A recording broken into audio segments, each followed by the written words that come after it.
Bem-vindos ao JKCast, o podcast de economia, finanças e investimentos, com José Cobori. Sejam todos muito bem-vindos a mais um episódio do JKCast. Estou aqui novamente com o Ed Cobori. Ed, dá um alô. E aí, pessoal, tudo bem? Beleza. Pessoal, novamente, a equipe aqui hoje tem poucas perguntas, porque a equipe selecionou só poucos aqui, mas me disseram que tem áudios aí com mais de 2 minutos, vários áudios, tá, pessoal?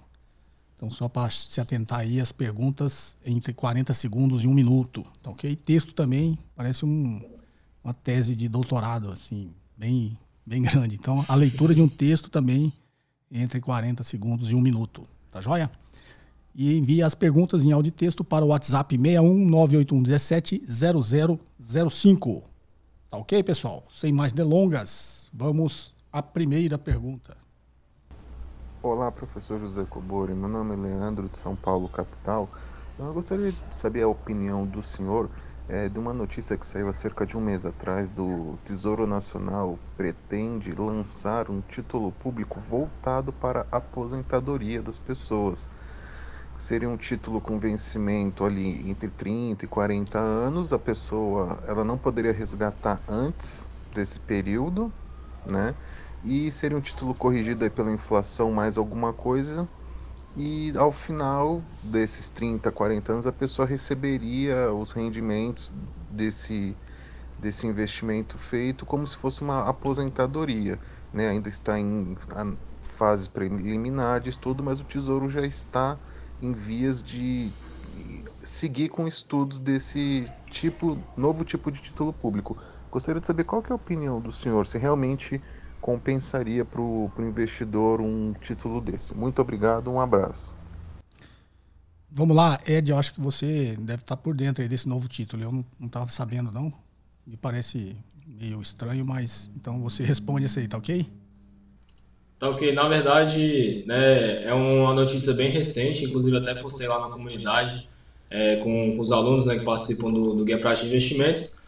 E é uma coisa que o Tesouro Direto ainda está estudando, né? Pelas notícias eles falaram que essa novidade vai entrar agora em 2022, mas como ainda vai ser um produto que vai ser lançado, né, quais vão ser todas as características, mas vai seguir nessa linha aí que o Leandro passou, provavelmente ele deve ter visto, né, inclusive a mesma notícia que eu.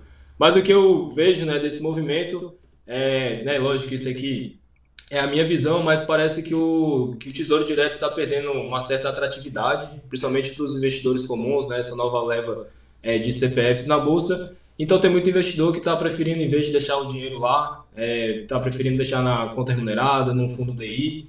Então eles estão começando a fazer algumas movimentações, né, para tentar tornar o produto um pouco mais atualizado, pegar nessa nova leva de investidores. Inclusive a gente já consegue ver, né, não só esse produto que ele está querendo lançar, mas o Tesouro, né, cortou nesses últimos anos 2 vezes a taxa de custódia, né, ele está tentando fazer a liquidez aí D+0, então se a gente pedir o valor, né, que a gente tem lá investido até 1 da tarde, ele deposita no mesmo dia.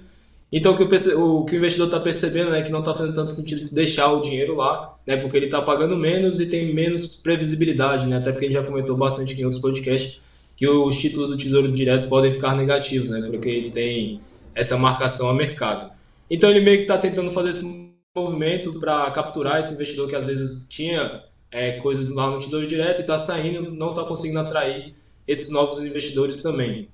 Então, pelo que eu entendi, né, dessa proposta nova de aposentadoria, é como se fosse uma previdência complementar, só que quem vai ser o ofertante, né, vai ser o governo federal. Então, basicamente, o que ele passou, né, até agora aqui, a gente vai conseguir fazer algumas simulações. Então, o quanto que eu quero ter de renda mensal. A partir disso, né, qual que é o prazo que você vai investir, ele vai te dar um planejamento, né? Então, nesse cenário que você está querendo, você vai ter que investir um determinado valor mensal, né, para acumular esse patrimônio e lá na frente eu poder, né, te dar essa renda mensal. Então, basicamente, ele vai fazer, né, essa tarefa de aposentadoria, que a ideia, né, do investidor é que ele consiga fazer isso sozinho e o Tesouro, né, vai dar essa possibilidade para quem não consegue fazer isso de forma autônoma. Mas nós, né, quando estamos estudando e queremos investir, basicamente nosso objetivo é esse, né? A gente conseguir acumular patrimônio ao longo de 10, 20, 30, 40 anos, lá na frente esse montante que a gente tem, né, conseguir suprir aí as nossas despesas e a gente ter uma aposentadoria confortável.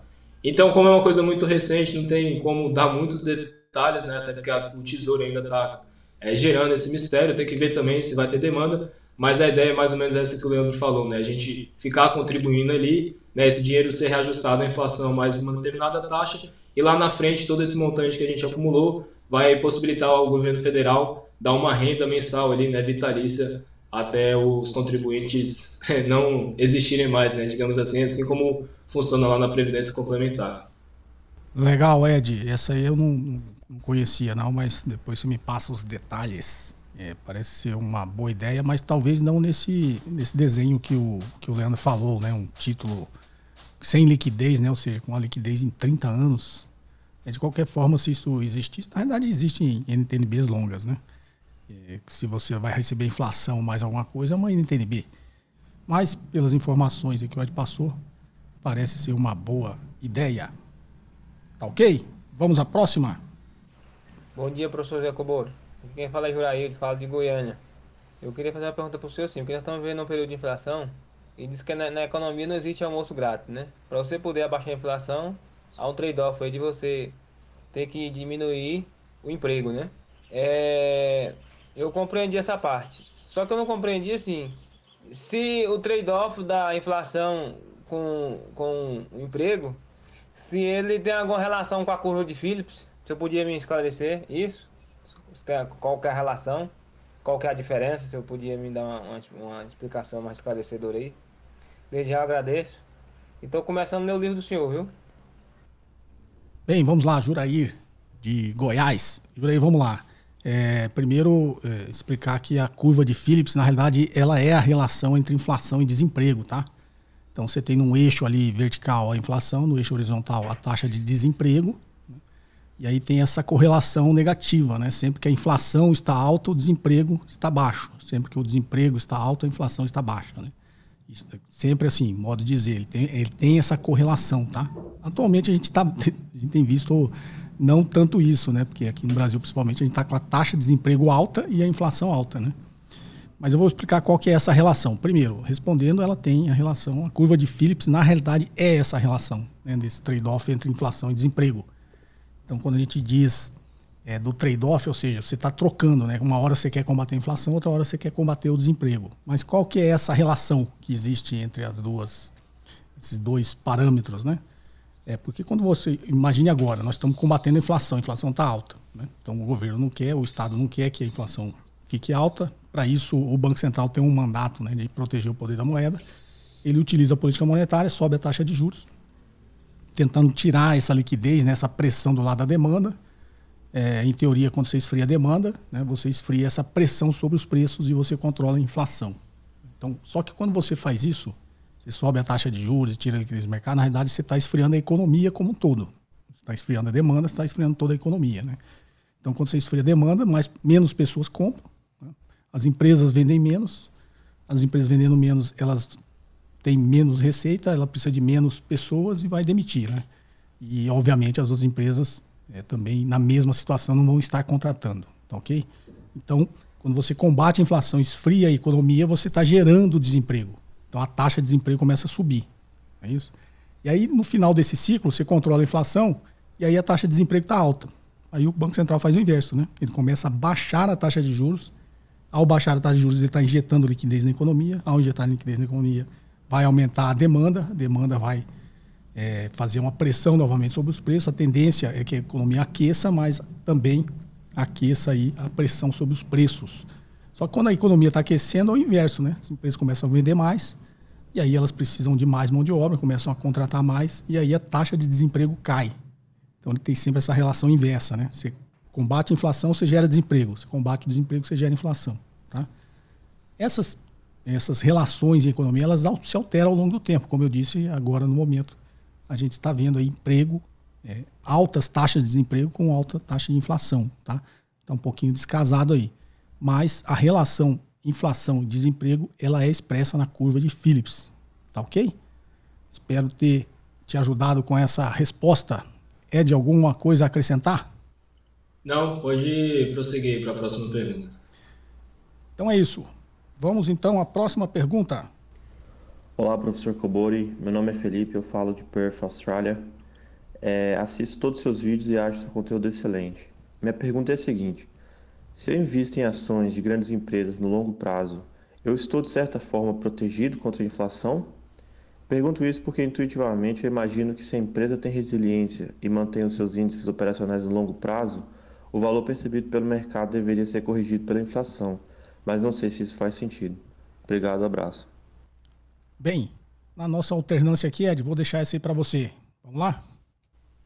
Show, eu vou explicar aqui, qualquer coisa o professor complementa aí depois, né? Mas eu acho que uma coisa que confunde muitos investidores é o que deveria ser, né? Em teoria, o que a gente está esperando com o retorno, né, das ações e qual que é a nossa expectativa.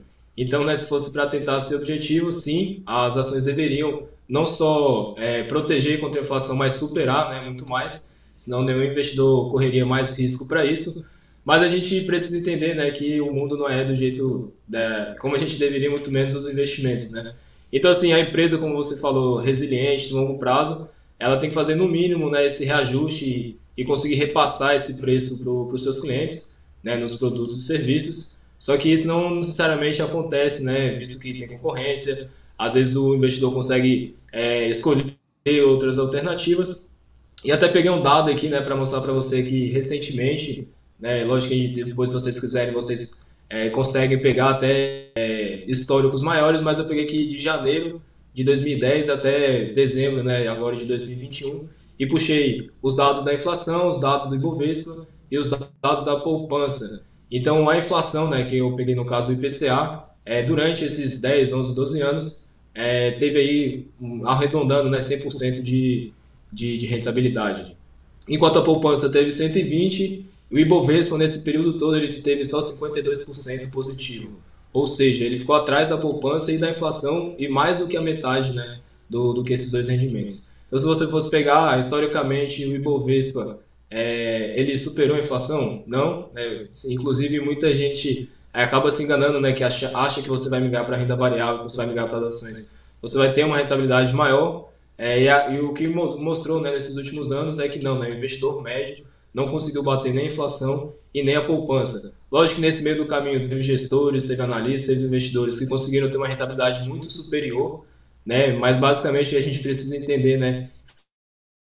Se a gente for pegar na média, a maioria não conseguiu, pelo menos, manter o seu poder de compra, né? Ou seja, não adianta a gente conseguir ter 200%, 300% de rentabilidade se a inflação for maior, né? O ritmo dela será muito mais do que os nossos ganhos. Inclusive, geralmente, quando você vai fazer análise da sua rentabilidade, você faz justamente, né, esse comparativo. Qual que é a sua rentabilidade aparente, ou seja, aquilo que parece que você ganhou de fato, e você faz um contraposto, né, que é a rentabilidade real, ou seja, aquela batida, né, da inflação. Qual que foi o seu ganho, né, adicional referente àquele poder de compra que você perdeu.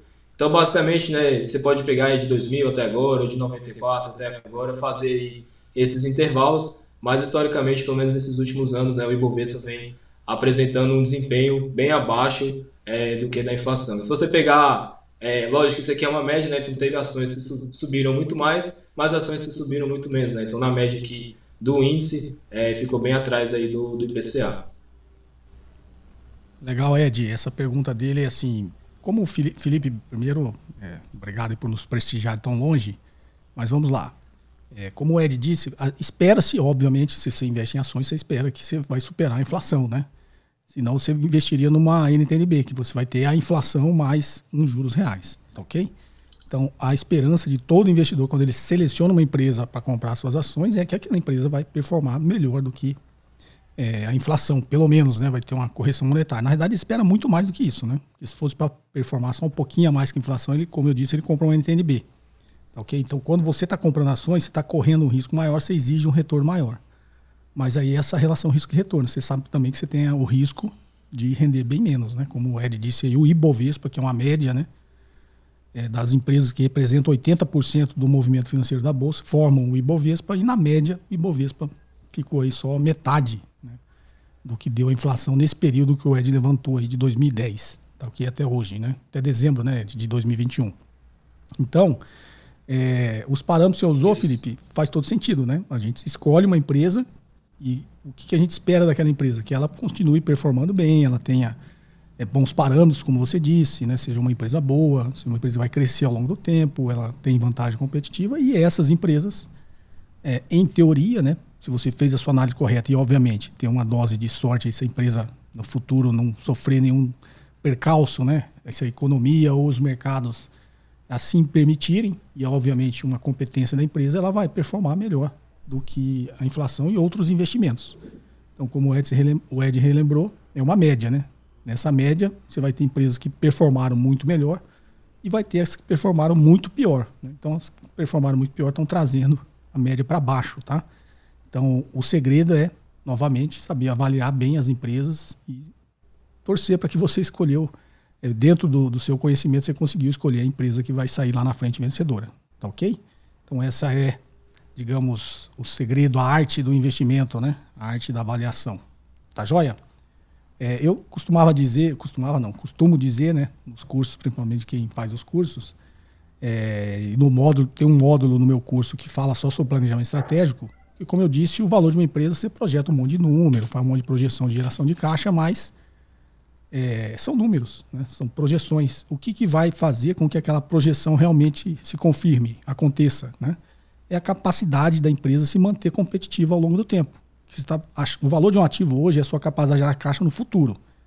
Então já é uma arte aí, né? Você está tentando prever o que essa empresa vai gerar de caixa no futuro. E o que vai confirmar ou não essa geração de caixa que você projetou é a empresa se manter competitiva, né? Se manter melhor que seus concorrentes, se manter acima da média do mercado, ser competente para enfrentar os diversos cenários econômicos, né? Adversos que sempre vão vir pela frente aí, né? A gente tem esse ciclo, né? Sempre tem as crises econômicas, então a empresa tem que manter toda essa sua capacidade. Se ela conseguir, você vai conseguir confirmar as projeções que você fez. E aí, como eu falo, que o planejamento estratégico da empresa é um componente muito importante nisso, tá, ok? Porque o que vai manter a empresa com vantagem competitiva é o planejamento estratégico dela. Então, por isso que vocês precisam aprender sobre planejamento estratégico, né? Sobre estratégias competitivas, estratégias genéricas, que as empresas geralmente estão naquele quadrante de 4, né? Você vende uma commodity, você vende um produto diferenciado. Se você vende uma commodity, o líder do segmento vai ser quem tem o melhor preço, né? Porque commodity, como o próprio nome diz, é uma coisa comum, todo mundo vende, né? E o que define a compra de uma commodity é o preço, tá? Então, mas tem empresas que têm estratégia de ser líder em preços. Então, ele está vendendo no mercado de commodity. Tem um escopo de mercado amplo, um escopo de mercado mais restrito. E se ela não é uma commodity, ela está entrando pela estratégia da diferenciação, né? Quando você tem um produto diferenciado, você consegue cobrar um preço acima até do que os seus concorrentes, tá?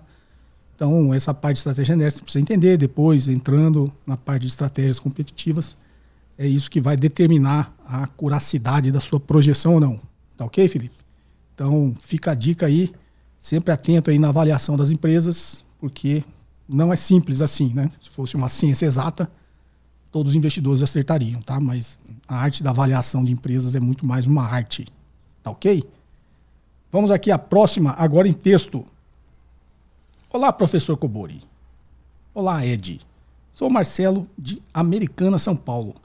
Gostaria de saber o que está acontecendo com as criptomoedas. Essas quedas vão persistir por quanto tempo? Até mais. Obrigado pelo excelente conteúdo veiculado no canal. Bem, deixa eu responder essa aqui. Marcelo, de Americana, São Paulo. Bem, Marcelo, essa pergunta, se todo mundo soubesse, né, todo mundo ficava rico, tá? Até quando vai persistir? Não sei. Mas vou te explicar a lógica das criptomoedas aí que estão perdendo muito valor. Quando você pega na média, o índice das criptomoedas já perdeu mais de 50% desde o seu pico, né, de valorização, tá ok? Eu sempre explico aqui, já expliquei sobre criptomoedas, todo ativo financeiro ele tem que ter um valor, não é isso? E o que determina o valor de um ativo financeiro? A sua capacidade de gerar caixa, né? Então, você está comprando um ativo de renda fixa, aquilo tem uma expectativa, né, de caixa lá na frente. Qual que é essa expectativa de caixa? Se é um título do Tesouro Nacional, você já está lá no contrato, né? Uma LFT vai te reajustar pela Selic, uma LTN que é pré-fixada, você vai pagar um preço hoje, vai receber 1.000 lá no vencimento. Se for um NTNB com cupom de 6 meses, você vai receber um cupom e no final você vai receber o cupom mais o principal. Então, você sempre tem uma expectativa de caixa lá na frente, tá? Se é uma empresa, qual que é a expectativa da geração de caixa da empresa? Quanto ela vai ser competitiva, quanto ela vai conseguir de receita, se bem administradas, ela vai dar X de lucro. Então você tem uma expectativa de geração de caixa. E toda essa expectativa de geração de caixa gera um valor hoje, um valor presente desse ativo. Então, os ativos financeiros, sejam eles puramente financeiros ou eles representem algum produto ou alguma utilidade, ele tem um valor. Então, você vai vender um telefone, ele tem um valor. Né? Ele tem um valor agregado ali. Ele foi um produto, ele tem uma utilidade. Por que você compra uma torradeira? Porque ela tem uma utilidade, né? Ela tem um valor para você, tá? Você compra um telefone, ele tem uma utilidade para você. Você comprou um telefone, você precisa utilizá-lo não só profissionalmente, como pessoalmente. Então você vai lá e paga aquele valor que você acredita que ele tenha. E aí, novamente, a diferença de conceito de preço e valor. Preço é o que você paga, valor é o que você leva. Então, quando você compra um telefone celular, você está pagando um preço, porque o valor daquilo lá para você é outro. Não é isso? Você pagou lá, sei lá, R$2.000 num telefone. É porque para você vale mais que 2.000, senão você não tira 2.000 do seu bolso e pagar num negócio que vale 2.000, né? Então, quando você compra uma ação de uma empresa, está lá o preço, a cotação do mercado, o preço. Você vai pagar aquele preço porque, pela sua análise, aquela ação teria que valer mais, porque ela tem um valor superior, tá? Então, tudo tem essa relação. Ou você está gerando uma expectativa de caixa futura, ou tem uma utilidade para você. Não é isso? Qual é a utilidade de uma criptomoeda?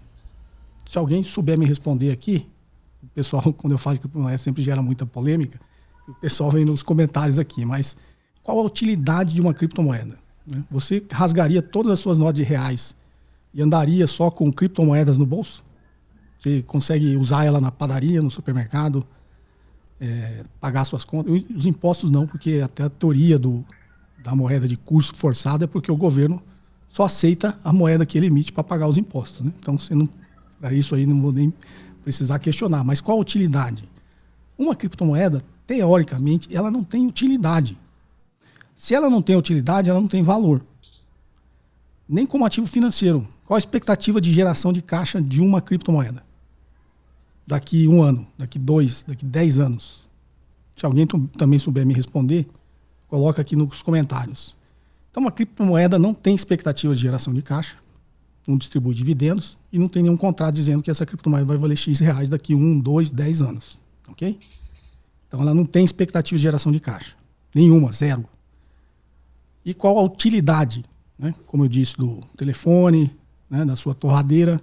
Isso tem uma utilidade para você. Qual a utilidade de uma criptomoeda? O que você faz com ela? Também, se alguém souber responder, põe aqui no comentário. Então, o que determina o preço das criptomoedas? Que não tem valor, tá? Novamente, não tem valor porque não tem utilidade nem expectativa de geração de caixa. Então, ela tem preço. O que determina o preço de uma criptomoeda? Oferta e demanda. Por que uma criptomoeda sobe de preço? Porque tem mais gente comprando que vendendo. Ela vai subir de preço, não é isso? Por que ela está caindo agora? Porque tem mais gente vendendo que comprando. Então é isso que determina o preço de uma criptomoeda. Tá ok? Então, uma criptomoeda não tem utilidade e não gera caixa. Em momento algum. Talvez o que os apaixonados pelas criptomoedas pregam é que ela vai ter uma utilidade um dia, vai ser uma moeda. Hoje ela não é. E não tenho expectativa que ela seja, tá? Sinceramente. Hoje você fala, mas a Tesla aceita Bitcoin para comprar carro. Tá? Então ela tem utilidade para uma pequena parcela da população. Mas mesmo essa pequena parcela da população não precisa utilizar criptomoeda para comprar a Tesla. Ele pode até usar o Bitcoin para comprar a Tesla. Mas como que ele vai comprar o Bitcoin? Ele vai usar dólar, vai usar a moeda dele, não é isso? Ele não recebe em Bitcoin. Tá ok? Pode até ter algumas empresas de tecnologias inovando e pagando o funcionário em Bitcoin. Quando estava subindo, os funcionários aceitavam receber em Bitcoin. Agora que está caindo, será que os funcionários que recebem Bitcoin estão felizes de ver o salário dele valendo a metade agora? Então, pelo menos com o que se conhece até hoje, né, com a utilidade, com as teorias aí de ser uma moeda ou não, ser uma unidade de conta, né, um meio de troca, uma reserva de valor, que eu já falei bastante aqui que não é, e ao longo do tempo as pessoas, os apaixonados, foram admitindo que ele não é uma unidade de conta, que não é um meio de troca, mas batiam o pé que era uma reserva de valor. Não é uma reserva de valor. Reserva de valor não pode ser tão volátil assim. O próprio nome reserva de valor já diz, né? Você deixaria o seu dinheiro todo guardado em criptomoedas para utilizá-lo como reserva de valor? Não. Senão você teria perdido metade do seu patrimônio se você tivesse toda a sua reserva de valor em Bitcoin. Ok? Porque elas estão caindo. Aí você pergunta, até quando vai cair?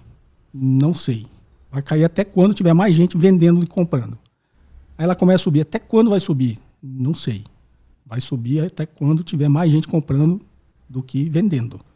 Então, o que determina o preço de uma criptomoeda é oferta e demanda. Então, por que ela está caindo? Porque existe aí uma expectativa do Fed aumentar a taxa de juros. Quando o Fed aumentar a taxa de juros, toda a liquidez da economia mundial vai diminuir. Ok? Então, de novo, lá, para quem sempre escuta eu falando sobre política monetária, taxa de juros, né? Por que o Banco Central sobe a taxa de juros, por que ele derruba? Porque ele quer mexer na liquidez do mercado. Né? Para quê? Para esfriar a demanda. Então, quando já existe essa expectativa e o Fed já sinalizou que vai fazer isso, vai diminuir a liquidez no mercado. Liquidez de dinheiro. Quando diminuir a liquidez, o que ele está fazendo? Está esfriando a demanda. O que determina o preço do criptativo? A demanda. Então, quando a demanda cair, o preço da criptomoeda vai cair. É o que está acontecendo, tá? Então, até quando vai isso? Enquanto a demanda for menor do que a oferta. Enquanto tiver mais gente vendendo e comprando. Então, se o Fed, né, que é o Federal Reserve, o Banco Central Americano, começar um ciclo de alta da taxa de juros dos Estados Unidos, taxa de juros americana, né? Enquanto ele estiver nesse ciclo de alta, as criptomoedas vão cair, tá? Então, não sei se é simples, eu ia falar simples assim, né? Mas, assim, o entendimento é nesse sentido. Então, enquanto existir alguma força, alguma ação, alguma coisa que diminua a liquidez no mercado, as criptomoedas vão diminuir. Por quê? Porque quem tem uma criptomoeda, por que tem mais gente vendendo e comprando? Porque ele sabe que vai diminuir a liquidez e que o criptoativo... Primeiro, ninguém quer ficar com dinheiro em criptoativo quando está numa crise econômica. Porque vai começar a faltar dinheiro, vai começar a faltar liquidez. E todos os agentes econômicos nossos temos uma necessidade de liquidez. Então você pode, primeiro, ter uma migração, né, desse dinheiro em investimentos, sair da renda variável, sair de ativos mais arriscados e voar ali para o lado dos ativos menos arriscados. E são os títulos do tesouro americano, título do tesouro brasileiro, título do tesouro japonês, título do tesouro lá do Banco Central europeu. Então existe o que eles falam, um voo, né? Flight to quality, que é um termo, na realidade o voo para qualidade, eles estão falando de qualidade e risco, né? Então vai voar isso aí, esse dinheiro começa a migrar para ativos de menor risco. E migrar para ativos de menor risco quer dizer que você está vendendo sua criptomoeda e está comprando título do tesouro, ou qualquer outro ativo menos arriscado que a criptomoeda. Então esse movimento das pessoas liquidando as suas posições em criptomoeda e indo para os ativos de menor risco faz com que tenha mais vendedor do que comprador de Bitcoin, de outra criptomoeda, tá? Então por isso elas estão caindo de preço. E também tem no auge, se isso chegar a algum auge, não for uma coisa cadenciada como está acontecendo, alguns, né? Uma volatilidade maior ou não no curto prazo, faz com que cada vez mais as pessoas tenham mais necessidade de liquidez. Então imagine você tem lá 10% do seu patrimônio em criptoativo. Tem X% em ações e outros X% em ativos de renda fixa. E aí a economia entra em crise. Você perde o emprego. Sei lá, sua empresa quebra. Você vai precisar de dinheiro.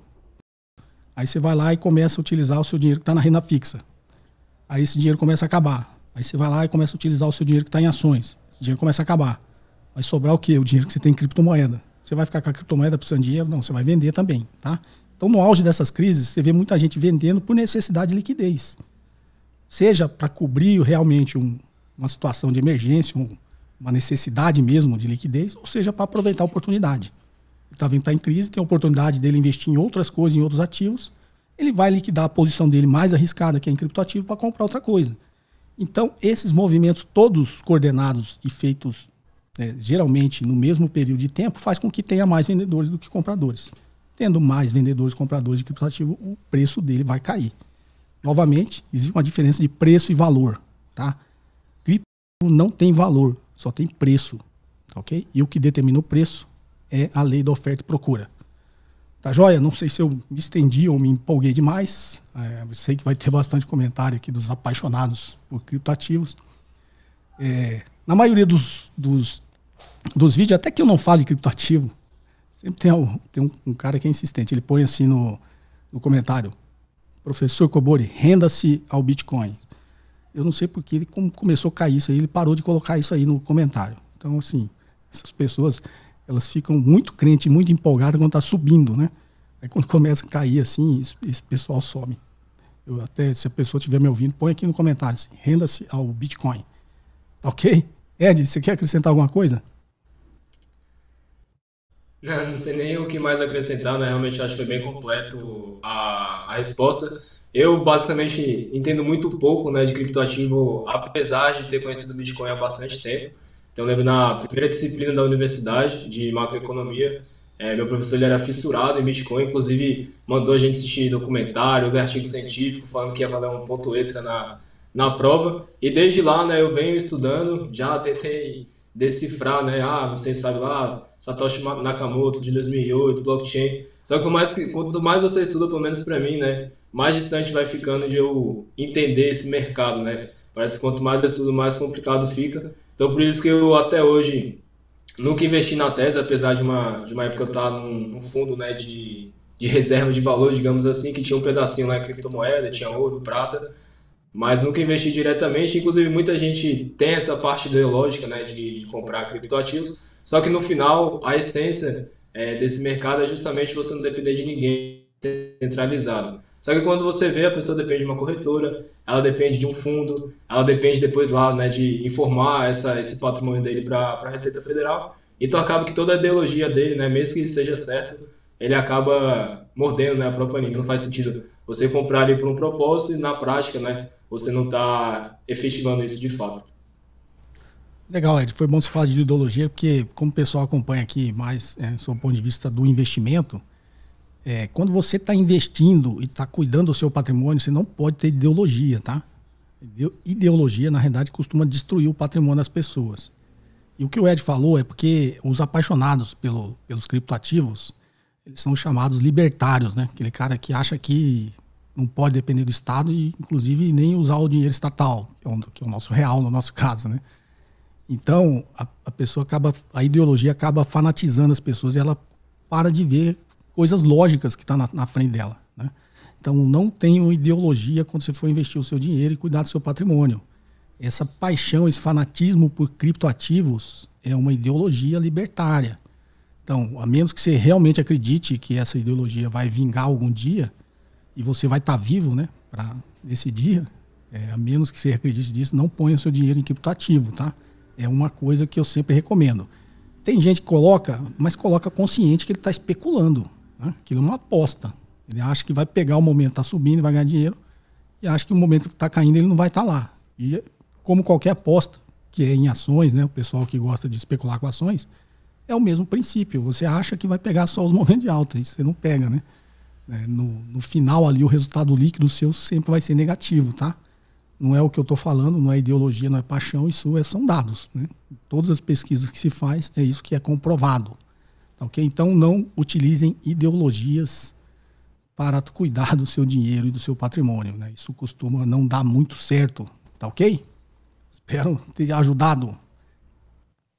Não, só dando um disclaimer aí para os ouvintes, né? Porque eu acho que o nosso papo aqui ficou parecendo que a gente é contra, né, a tudo que esteja envolvido desse mercado, e na verdade não, né? A gente está vendo diversas empresas utilizando, né, essa tecnologia que foi inventada pelo Bitcoin, e existem, né, diversos outros criptoativos, não só criptomoedas, que podem ser sim, né, inovadores, inclusive estão se mostrando na prática. Então só a gente tentar separar essas duas coisas, né, que o professor abordou e o que de fato, né, vai vingar, inclusive, né, quem sabe daqui a alguns anos tudo isso que a gente falou, né, se provou o contrário. Então a gente pode sim, né, estar suscetível até a estar, né, com opiniões erradas. Provavelmente a gente separar isso, né? O futuro a Deus pertence, então não necessariamente a nossa opinião atual, né, vai ser a verdadeira daqui para frente. Legal. Foi bom ser, de novo, a gente vai continuar, foi bom você lembrar, né? Tanto que eu sempre, toda vez que eu falei criptomoedas, tá? Criptoativos é outra coisa, blockchain é a tecnologia. Blockchain é uma tecnologia que chegou para ficar, vai ser utilizada. Tem muito valor nisso aí. Criptoativos, tem vários criptoativos que têm utilidade. Por ele ter utilidade, como eu expliquei no início, ele tem valor, tá? Eu estou falando de criptomoedas. Então, se a pessoa tem uma criptomoedas, ela não tem utilidade e nem tem expectativa de geração de caixa. Por isso, ela não tem valor. Tá ok? Então, só para, de novo, né, o disclaimer, criptomoedas é uma coisa, criptoativos é outra coisa e blockchain é outra coisa, tá? Quando a gente está falando sobre investimentos. Tá joia? E como o Ed falou, não é ser contra... Né? Pode ser que dê certo? Pode. Eu estou dizendo, com as informações que se tem hoje, pelo menos sob o meu ponto de vista, eu não faria nenhum tipo de investimento em criptomoedas, tá? Então, quando é uma aposta, uma especulação, eu não considero investimento, tá, pessoal? Pode ser que alguns investidores separem um pedaço do seu patrimônio para ficar especulando, tentando pegar os momentos aí que ele vai comprar mais barato e vender mais caro, tá? Ele sabendo o risco que isso tem de não dar certo, né? O importante é você saber o que você está fazendo, né? Como diz Warren Buffett, o risco advém de você não saber o que faz. Tá ok? Você sabe o que faz, sabe o que está apostando, vai em frente. Tá ok, pessoal? Bom, esse episódio fica por aqui. Eu espero que vocês tenham apreciado aí o conteúdo de hoje. Agradecer novamente ao Ed pela colaboração aqui e esse bate-papo legal que a gente tem com vocês. Perguntas em áudio e texto para o WhatsApp 61 981 17 0005. Perguntas entre 40 segundos e 1 minuto. Tá ok? Ed, algumas palavras finais, não? Não, só queria pegar um momento rapidinho aí para agradecer um inscrito do canal, o Roberto, que acho que meu pai até recebeu aí os livros. Ele acabou indo para Ribeirão Preto, encontrou o Asaf Neto, né, que é aquele professor aí que todo mundo conhece, considerado o Papa, né, das finanças. E ele comentou que eu tinha citado, né, recomendado os livros dele para quem está pensando, né, em se aprofundar em finanças. E eu tive a surpresa aí dele me mandar 4 livros autorais aí para poder continuar estudando e aprendendo. Então eu já tive o primeiro privilégio de ter ele como professor no MBA e agora o segundo privilégio, né, de receber os livros pessoais aí. Então agradecer aí o Roberto que fez essa ponte e eu fiquei super surpreso, não tô acreditando nem agora, né? Tava comentando com a minha namorada, putz, né, nem nos meus melhores sonhos eu imaginar aí que receberia esse presente aí do professor Asaf Neto. Legal, Ed. Agradecer aqui por tabela também. A Asaf Neto é bibliografia obrigatória para quem estuda finanças, administração financeira, não é isso? São os livros utilizados aí na academia, nos MBAs. Então, agradecer por tabela aí o nosso inscrito aqui, o Roberto, que teve essa gentileza aí de, no encontro com o professor Asaf Neto, conseguir esses livros e presentear o Ed com isso. Tá ok? Muito obrigado ao Roberto e ao professor Asaf Neto. Tá joia? Então a gente fica por aqui. A gente se vê então no próximo episódio, no sábado que vem. Um forte abraço. Até mais, até semana que vem. Um abração. Você ouviu mais um episódio de JK Cast, o podcast de economia, finanças e investimentos com José Cobori.